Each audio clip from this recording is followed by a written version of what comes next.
तरीके से देश की आबादी बढ़ रही है और जिस तरीके से गांव को छोड़ छोड़ के लोग शहर में प्लान कर रहे हैं, सरकार ने चिंता करी, सरकार इस पे विचार कर रही है। बहुत ही महत्वपूर्ण विषय, इसके लिए मैं आपका धन्यवाद करना चाह रहा हूं कि आपने इस विषय को रखा और इस मांग को रखा।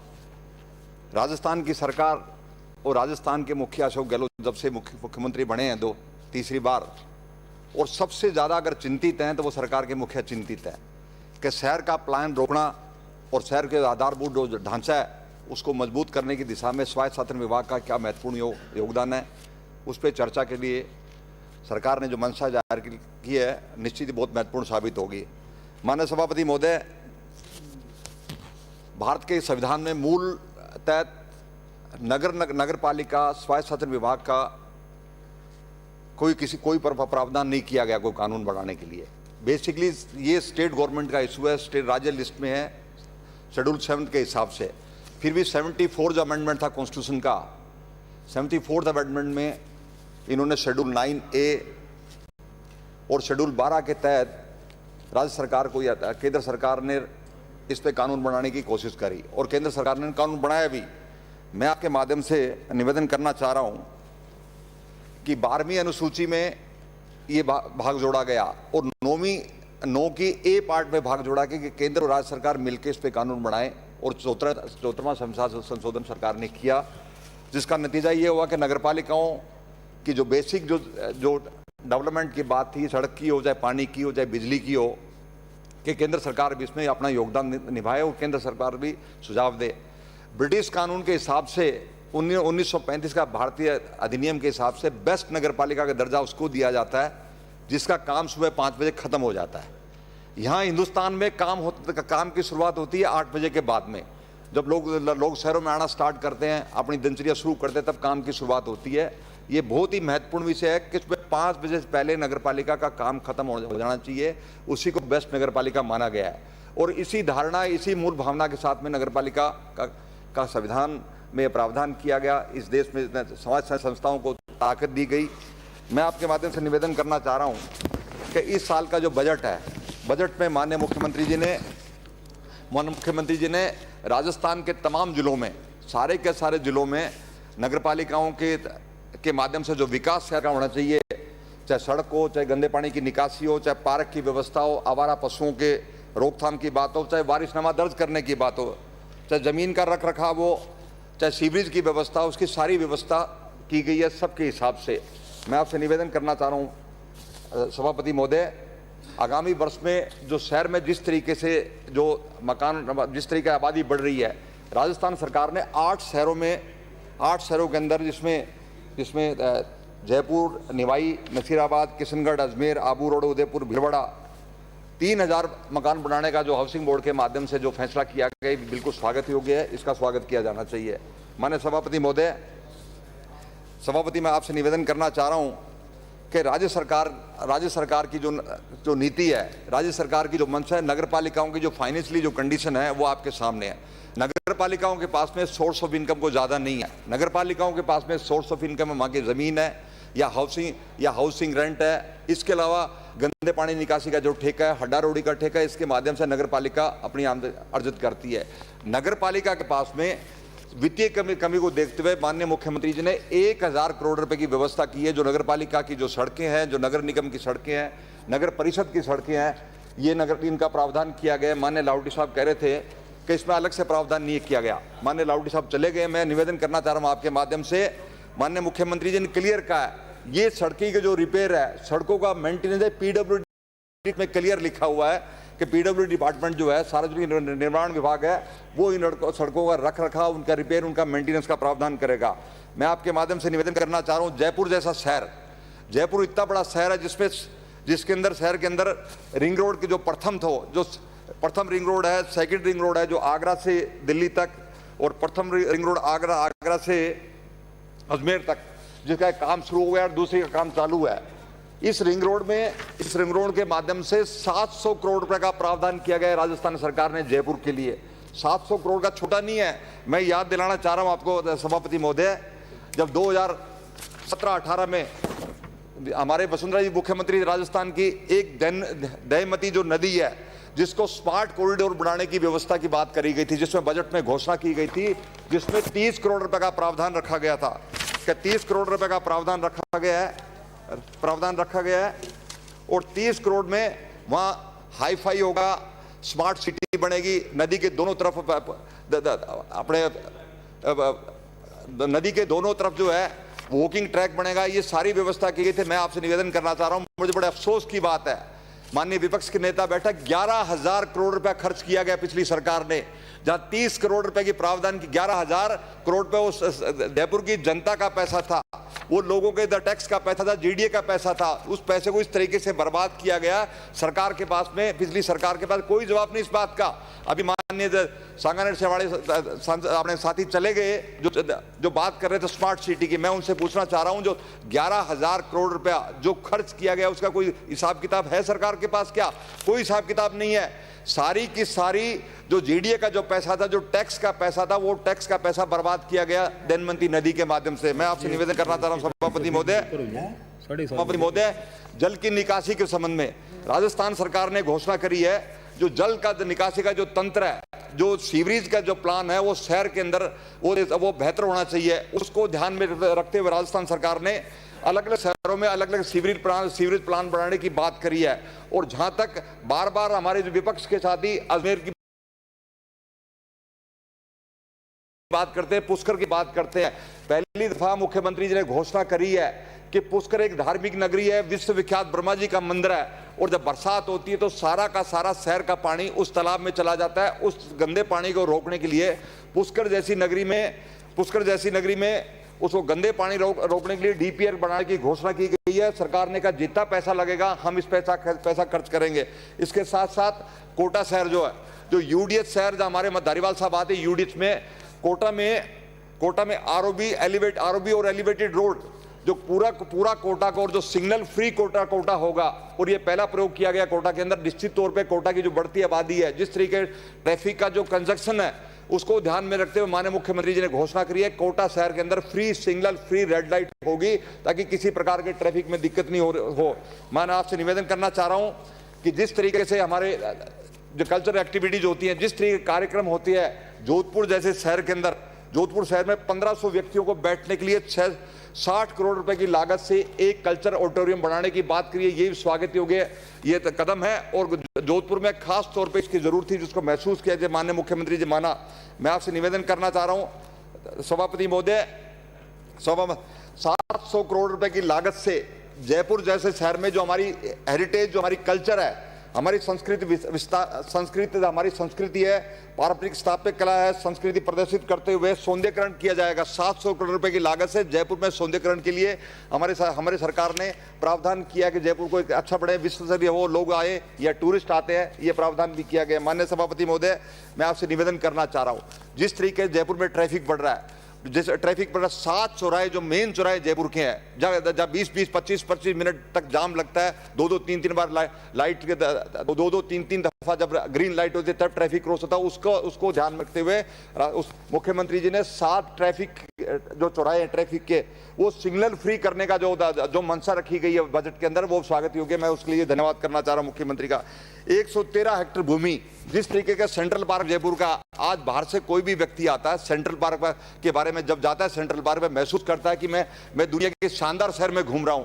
हर व्यक्ति को हेल्थ को ध्यान में रखते हुए, जयपुर शहर के लोगों की हेल्थ को ध्यान में रखते हुए 113 हेक्टेयर जमीन में जयपुर आगरा रोड पे एक नया सेंट्रल पार्क की तरफ से एक नया पार्क विकसित करने का जो मंशा रखी गई है बजट के माध्यम से, उसके लिए मुख्यमंत्री जी का मैं धन्यवाद करना चाह रहा हूं। आपसे निवेदन करना चाह रहा हूं सभापति महोदय, जो 2012-13 में हमने ग्रामीण सेवाएं हमने शुरू करी थी, गांव के आसपास के देहात के लोगों को ट्रैवल करने के लिए ग्रामीण बस सेवा की शुरुआत की गई थी, पिछली सरकार ने बंद कर दिया गया।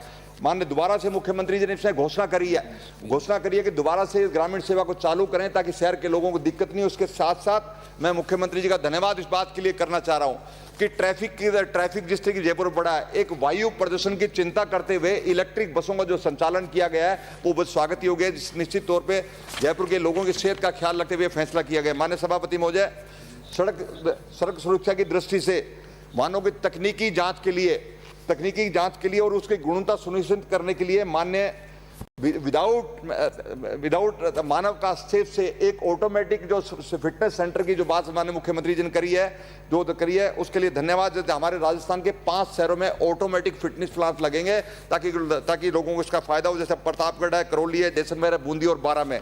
माननीय सभापति महोदय, मैं आपके माध्यम से निवेदन करना चाह रहा हूँ। अभी माननीय सांगानेर से आने वाले हमारे साथी चले गए, उन्होंने बड़ी जोरदार उन्होंने बात करी, उन्होंने मेट्रो की बात करी है।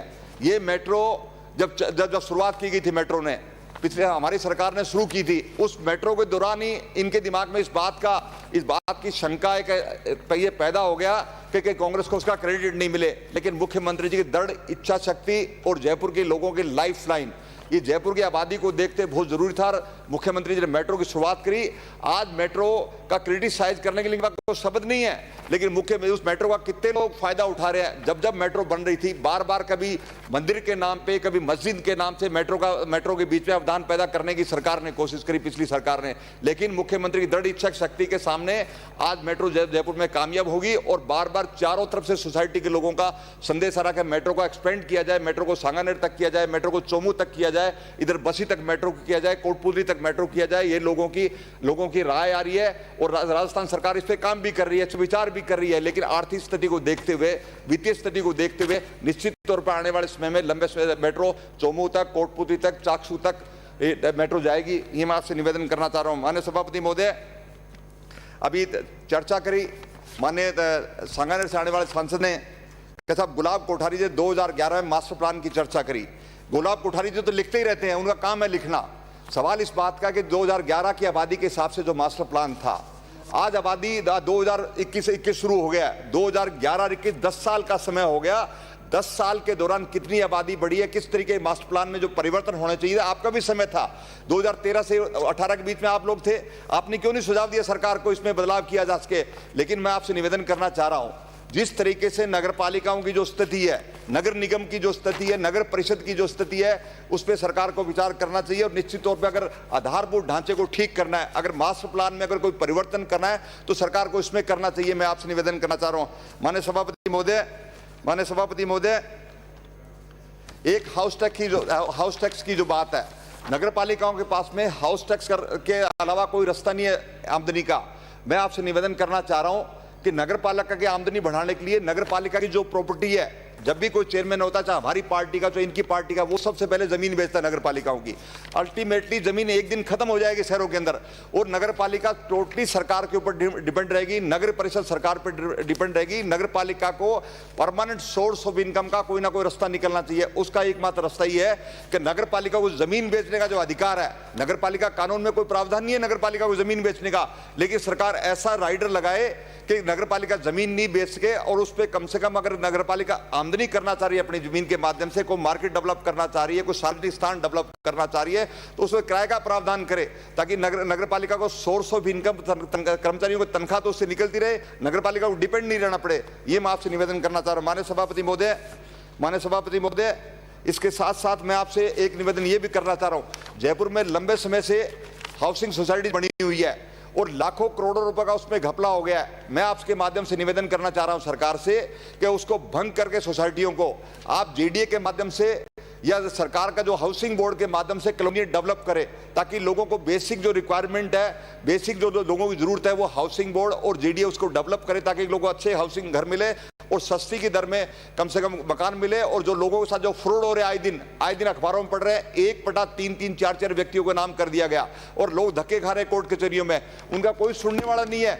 सरकार को चाहिए जो हाउसिंग सोसाइटी जो है उसको भंग करके कोई ना कोई रास्ता, कोई नया रास्ता निकाले, ताकि लोगों को राहत प्रदान करें। माननीय सभापति महोदय, मैं आपसे निवेदन करना चाह रहा हूं, नगर पालिकाओं की स्थिति क्या है? नगर पालिका में रिकॉर्ड गायब है, कई जगह तो रिकॉर्ड ही नहीं है नगर पालिकाओं में। मैं सादुल शहर की नगर पालिका से आपसे चर्चा करना चाह रहा हूं, मैं अनूपगढ़ की नगर पालिका का चर्चा कर रहा हूं। लाखों करोड़ों रुपए की जमीन भूमाफिया बेच के खा गए हैं।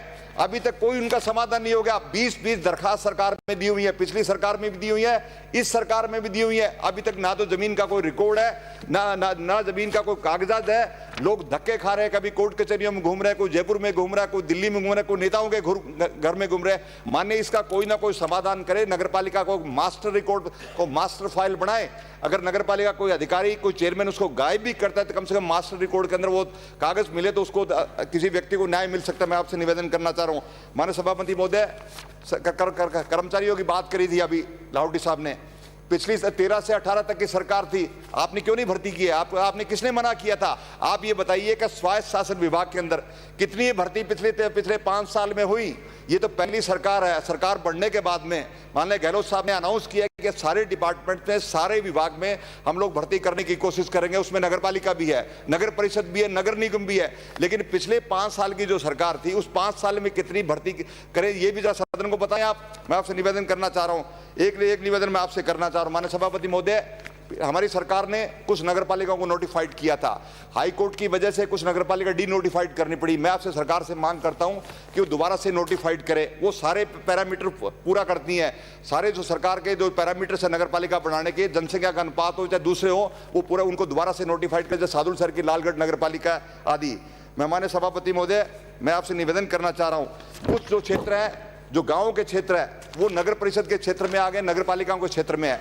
नगरपालिका का जो दायरा है उसको एक्सपेंड करने की आवश्यकता है। अब ऐसे कई तो ग्राम पंचायतें ऐसी हैं कि वो ना नगरपालिका उनको कोई डेवलपमेंट का काम करके दे रही है, पंचायत के पास फंड नहीं है, पंचायत कहती भी हमारे पास फंड नहीं है, नगरपालिका कह रही है हमारे क्षेत्र में नहीं है, तो उसका डीलिमिटेशन करके, सीमांकन करके, दोबारा से जो डी नोटिफाइड करके उनका एरिया को एक्सटेंड किया जाए, ताकि नगरपालिका की आमदनी भी हो और जो मूलभूत सुविधाएं जो मिलनी चाहिए। जो उदाहरण के तौर पे मैं आपको बताना चाह रहा हूं कि सादुल शहर में सद्भावना नगर गंगानगर की एक ग्राम पंचायत है, जिससे 7000 की दो कॉलोनी नगर परिषद के क्षेत्र में है। लेकिन नगर परिषद ये कहना है कि हमारे रिकॉर्ड में नहीं है। ये ग्राम पंचायत के रिकॉर्ड में 7 जन की कुछ क्षेत्र में कॉलोनी बस गई है। वहां लोग छोटी मोटी समस्याओं के लिए, पीने के पानी के लिए, सड़कों के लिए, सीवरेज के लिए तरस रहे, बार बार धक्के खा रहे। उसका कोई ना कोई समाधान करना चाहिए। माननीय सभापति महोदय, मैं आपसे निवेदन करना चाह रहा हूं कि जमीन पे जो नगरपालिका के पास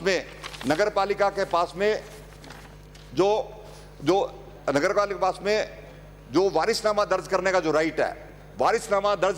राइट है, उस पर सरकार विचार करे। वो इसलिए विचार करे कि जो चेयरमैन होता है, चाहे वो किसी भी पार्टी का हो, चाहे हमारी पार्टी का हो, चाहे उनकी पार्टी का हो, वो चेयरमैन इतने ज्यादा लोगों को परेशान करते हैं कि वारिसनामा के माध्यम से लोगों को ब्लैकमेल करते हैं, लोगों को धमकाते हैं। इस पे सरकार विचार करे। इसके साथ साथ सरकार से मैं आग्रह करना चाह रहा हूं, माननीय विपक्ष के नेता कटारिया जी बैठे हैं, राठौड़ साहब भी बैठे हैं, हम अक्सर चर्चा करते हैं कि नगरपालिका चुनाव के बाद में किस चीज खरीद फरोख्त होती है। कृपा करके अगर नगरपालिका को ठीक करना है, नगर परिषद को ठीक करने की मंशा सब साथियों की है, तो आप इसमें एंटी डिफेक्शन लॉ लेके आए। इसमें एकमात्र जरिया एंटी डिफेक्शन लॉ, जिसके जरिए नगरपालिका में भ्रष्टाचार को आप रोक सकते हैं। इसके अलावा कोई रास्ता नहीं है। पहले पार्टी के टिकट लेता है, उसके बाद में वो उसको घेराबंदी में भेजना पड़ता है, उसके बाद में माननीय क्रॉस वोटिंग भी कर जाए कहीं ना कहीं। उस भ्रष्टाचार को जो करोड़ों रुपए लगा के नगरपालिका में चेयरमैन बनते हैं, नगर परिषद में चेयरमैन बनते हैं, उसके बाद भ्रष्टाचार नहीं करेगा तो क्या करेगा? इस पर सरकार विचार करे, एंटी डिफेक्शन लॉ इसमें लेके आए, जो अमेंडमेंट करना पड़े अमेंडमेंट करे, और इस कम से कम इस समस्या का परमानेंट समाधान कर सके। मैं आपसे समाधान कर सके। माननीय सभापति महोदय, मैं आपसे निवेदन करना चाह रहा हूं कि जिस तरीके राजस्थान सरकार ने जिस तरीके का जो बजट में जो घोषणा करी है, वो बिल्कुल स्वागत योग्य है। मैं याद दिलाना चाह रहा हूं, 2017 और 18 में सबके लिए आवास योजना 2022 तक की घोषणा करी थी वसुंधरा जी ने लास्ट बजट के दौरान। जन सहभागिता के माध्यम से 16,000 मकान बनाने का लक्ष्य निर्धारित किया गया। आज मैं पूछना चाह रहा हूं कि कितने मकान बढ़े उस योजना के माध्यम से। मुख्यमंत्री जन Awas Yojana EWS LIG flats, उसकी क्या स्थिति है राजस्थान के अंदर किसी को नहीं पता, और कैसे कितने बड़े उसमें घोटाले हुए हैं, इसकी जांच होनी चाहिए। मैं सरकार से मांग करता हूं कि इसकी जांच भी होनी चाहिए कि जो योजनाएं लागू की गई थी। माननीय सभापति महोदय, पिछले बजट के अंदर लास्ट के अंदर अन्नपूर्णा रसोई की बात की गई थी, जिसमें सस्ता भोजन उपलब्ध कराने की बात की गई थी। पूरे राजस्थान में चला था, और आखिरी बजट में यह भी कहा गया था इसके एरिया को बढ़ाया जाएगा। लेकिन वो योजना अन्नपूर्णा रसोई के माध्यम से कितने बड़े बड़े घोटाले हुए, जिसकी मैं चर्चा नहीं करूंगा। लेकिन मैं आपसे निवेदन करना चाह रहा हूं कि राजस्थान के मुख्यमंत्री का जो फैसला था, राजस्थान कोविड के दौरान मुख्यमंत्री ने कहा था कि राजस्थान में कोई व्यक्ति भूखा नहीं सोएगा, और उसी तरह इंदिरा रसोई के माध्यम से, नगर पालिकाओं के माध्यम से इंदिरा रसोई की शुरुआत करी थी। आज 10 रुपए में खाना पूरे राजस्थान में मिला, सक्सेसफुल, इतना स्वादिष्ट, इतना साफ सुथरा खाना इससे पहले कभी नहीं हुआ। मैं सरकार से मांग करता हूं कि इंदिरा रसोई का जो एरिया है उसको और ज्यादा आगे बढ़ाया जाए ताकि गरीब को भोजन मिले, और यही मुख्यमंत्री जी का संकल्प है कि मेरे राजस्थान में कोई भूखा नहीं सोए। मैं आपसे निवेदन करना चाह रहा हूं सभापति महोदय, नगर पालिका के 2018 में सारी नगर पालिकाओं की सड़कों की मरम्मत करने के लिए और नालियों की मेंटेनेंस करने के लिए 1000 करोड़ रुपए का प्रावधान किया गया था वसुंधरा जी की सरकार ने लास्ट बजट के अंदर। लेकिन मैं आपसे निवेदन करना चाह रहा हूं, 2.25 साल हो गए, उस बजट का प्रावधान का पता नहीं वो बजट कहां चला गया। जो सरकार बार बार ये जो हमारे साथी कह रहे हैं, कांग्रेस तो घोषणाओं का पुलिंदा, कांग्रेस के पास में तो पिछले बजट की घोषणाएं पूरी नहीं हुई है। मैं आपके माध्यम से निवेदन करना चाह रहा हूं कि जो ये 2017-18 की जो घोषणाएं जो मार्च में करी थी, उन घोषणाओं का क्या हुआ? हमने तो जो घोषणाएं की उस पर काम भी शुरू हो गए हैं। और एक कोविड की जो स्थिति थी पिछले 6-8 महीने में, सबको पता है इसके बारे में भी क्या स्थिति थी। उसके बावजूद भी जो वित्तीय हालात राजस्थान के थे, जो जिस तरीके से दिल्ली का नॉन कोऑपरेशन का जो रवैया था, उसके बावजूद भी राजस्थान सरकार की जो योजनाएं हैं, राजस्थान सरकार ने जो घोषणाएं कर रखी हैं, उन घोषणा पे सरकार अमल कर रही है। और मुझे लग रहा है कि जल्दी से जल्दी आने वाले समय में 2-3-2.5 महीने में सारे काम शुरू हो जाएंगे और एक बेहतरीन प्रशासन राजस्थान की जनता को दे सकेंगे। और अक्टूबर में प्रशासन शहरों के संग जो अभियान चल रहा है, मैं सरकार से मांग करूंगा उस पर सर्वे करवा के ठीक से वास्तव में जो लोग पीड़ित लोग हैं, जिनके पास मकान नहीं है, उस पर पूरी चौकसी के साथ अधिकारियों को पाबंद किया जाए कि जरूरतमंद व्यक्तियों को बगैर पॉलिटिकली इंटरफेरेंस करके अगर उन लोगों को मकान दिए जाएंगे तो निश्चित तौर पे इस जो हमारा अभियान जो है प्रशासन शहरों के संघ का फायदा होगा। ये मैं आपसे निवेदन करना चाह रहा हूँ।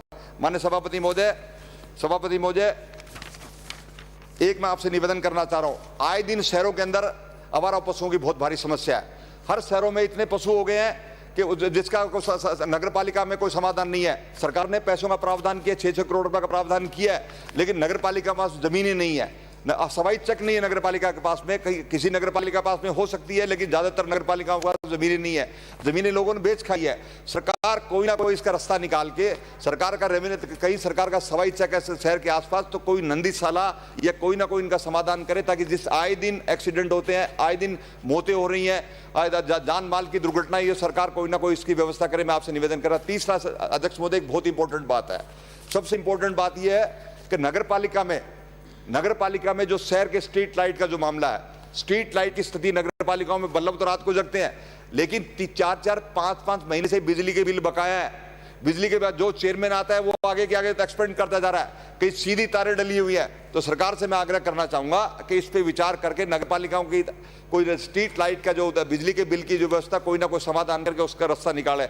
इसके साथ साथ शहरों में पार्कों की जो स्थिति है, पार्कों के लिए माननीय मुख्यमंत्री जी बहुत ज्यादा चिंतित है, और मुख्यमंत्री जी आभार व्यक्त करना चाह रहा हूं कि उनकी मंशा है कि हर नगर पालिका में हमारी जो ओल्ड एज के जो नागरिक बंधु है, ओल्ड एज के जो हमारे बुजुर्ग हैं, उनको शहर में घूमने के लिए शाम को कोई ना कोई व्यवस्था करे। और नगर पालिकाओं में जो पार्कों की व्यवस्था है, उसके रख रखाव की सुविधा, उसको सौंदर्यकरण की जो व्यवस्था है, सारी नगर पालिका के माध्यम से हो। ये मैं आपसे निवेदन करना चाह रहा हूँ।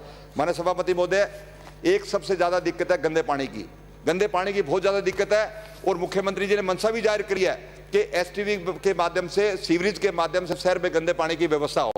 गंदे पानी को बाहर निकालने के, उसको ट्रीटमेंट करके उसका खेतों में कम से कम पानी का इस्तेमाल कर सके।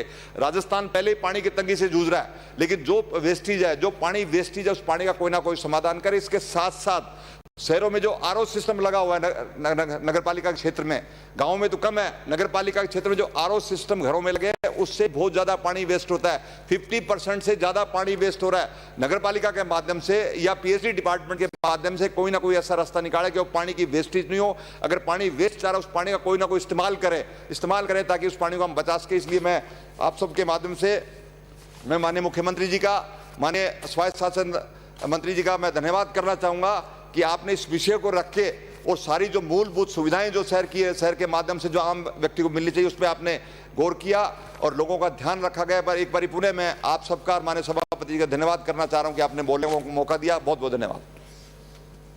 श्री मदन दिलावर। माननीय सभापति महोदय, माननीय शांति कुमार धारीवाल साहब यहाँ नहीं है। नहीं, मैं निवेदन ये करना चाह रहा हूँ कि शांति कुमार जी धारीवाल साहब उनके ने बिना कहा नहीं बोल पा रहे तो वो जो आए तब बोल लेना। कि